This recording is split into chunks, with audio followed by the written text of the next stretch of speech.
बिस्मिल्लाहिर्रहमानिर्रहीम। अस्सलामुअलैकुम। मैं हूं आलिया और आप देख रहे हैं YouTube channel support nature with Alia Khan. फरवरी का महीना है। इस महीने में पौधों की कटिंग्स लगाई जाती हैं। दिसंबर से 15 फरवरी तक पौधों की कटिंग्स लगा सकते हैं।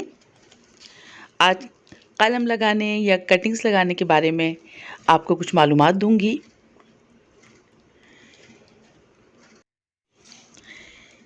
बीज ज़मीन में बोने के बाद ही उस बीज से नया पौधा निकलता है।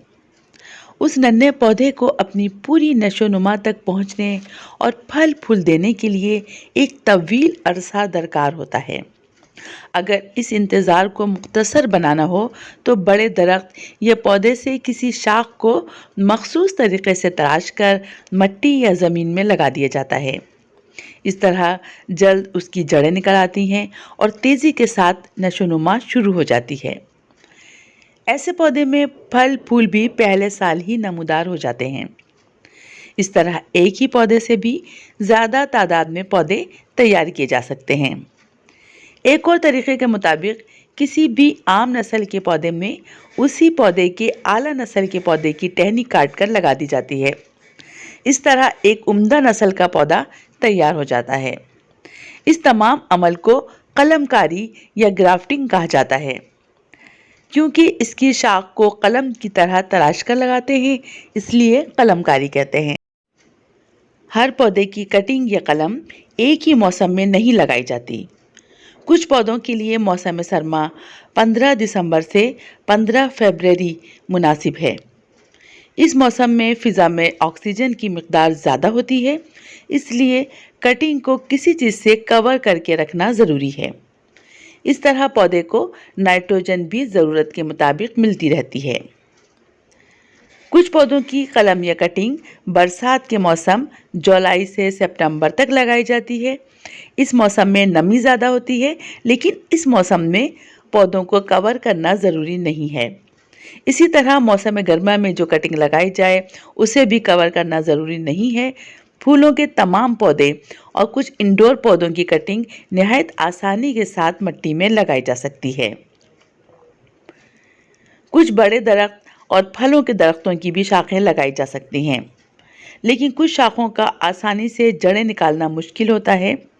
इनके पौधे तैयार करने के लिए मुख्तलिफ तरीक़े अख्तियार करना होते हैं। कुछ पौधों की टहनियाँ और तने बहुत नरम और हरे रंग के होते हैं। कुछ गांठदार भी होते हैं, इनमें लकड़ी नहीं होती। उनकी कटिंग बहुत आसानी के साथ मिट्टी में लगाई जा सकती है। मसलन इंडोर प्लांट्स के तने बहुत नरम होते हैं। मौसम के फूलों के पौधे, हर्बल पौधे भी नरम तने के होते हैं। उनकी कटिंग किसी भी मौसम में लगा सकते हैं, लेकिन मौसम गर्मा अप्रैल से जून तक का महीना उनकी नशोनुमा के लिए बेहतरीन है। उनकी शाख आसानी से मुड़ने वाली होती है। 6 इंच लंबी शाख भी लगा दी जाए तो आसानी से जड़ें तैयार हो जाती हैं। कुछ बहुत ही नर्म और नाजुक पौधे जिनके ऊपरी हिस्से से छोटी सी कटिंग भी लेकर लगा दें तो बहुत जल्द नया पौधा तैयार हो जाता है। इनमें कोलियस, ऑरिगेनो, कुछ फूलों के पौधे शामिल हैं। कुछ पौधों के तने सख्त लकड़ी जैसे होते हैं। उनकी कटिंग मौसम सरमा दिसंबर से फरवरी तक लगाना बेहतर है। बाहर आने तक उसकी पत्तियां निकल आती हैं। कुछ पौधों की जड़ें लगाई जाती हैं। कुछ ऐसे भी पौधे हैं जिनको शाख के बगैर सिर्फ पत्ते से भी पौधा बनाया जा सकता है। क्रोटन की फैमिली के पौधे, कैक्टस, स्नेक प्लांट्स और ऐसे पौधे जो अपने अंदर पानी जमा रखते हैं, मसलन सक्लेंट्स फैमिली से ताल्लुक़ रखने वाले पौधे, एक पत्ते के ज़रिए भी अपनी नशोनुमा शुरू कर देते हैं। टहनी की कटिंग लगाने का तरीक़ाकार इंतहाई आसान है। जिस पौधे की कटिंग लगाना है उसे मदर प्लांट कहते हैं, क्योंकि इस पौधे से ही बहुत से पौधे तैयार किए जाते हैं। ज़रूरी है कि मदर प्लांट की नशोनुमा अच्छी हो। कटिंग लेने के बाद पौधे को कोई नुकसान ना हो। पौधे की शाख पेंसिल की मोटाई और 4 से 6 इंच लंबाई के मुताबिक काट लें। कटिंग हमेशा उस टहनी से ही ली जाए जो नई हो, इसमें नए पत्ते निकल रहे हों और टहनी पर ग्रीन नोट्स या ग्रीन आईज भी मौजूद हों। इस मुकाम से ही नए पौधे की जड़ें निकलेंगी। कटिंग किसी साफ और तेज धार कटर से की जाए। कटिंग लेने के बाद तमाम पत्तों और फूल कलियों को हटा दें। ऊपर के कुछ नए पत्ते रहने दें।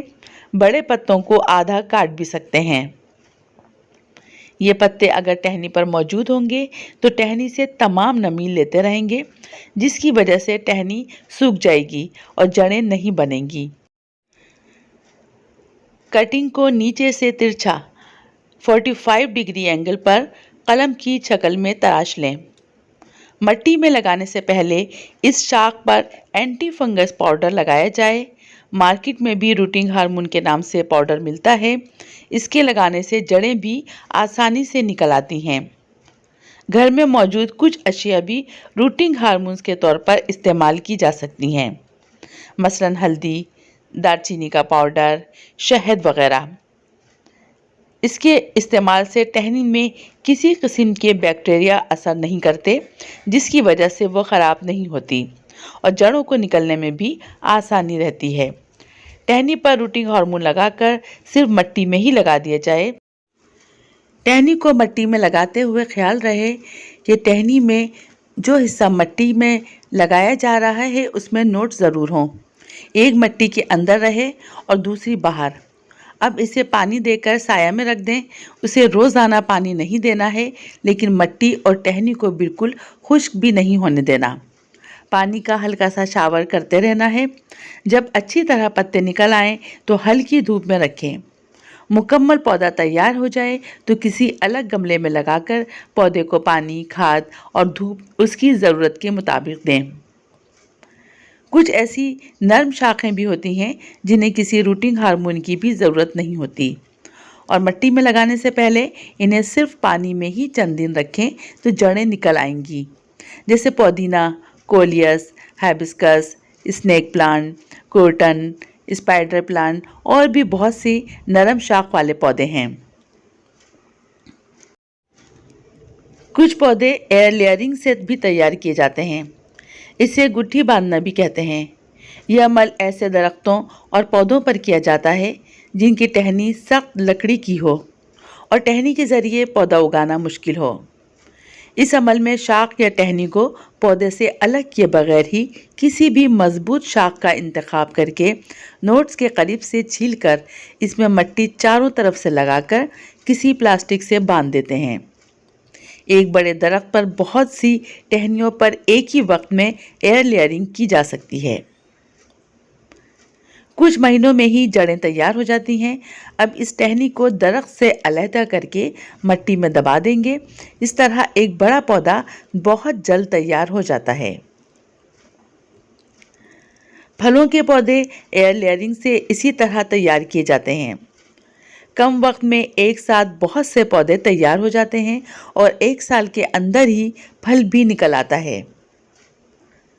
फूलों की बेलों से नए पौधे बनाने के लिए बेल से जो शाखें नीचे आ रही हों, अगर उनको वहीं से ज़मीन में दबा दिया जाए, इस तरह के शाख पौधे में लगी रहे।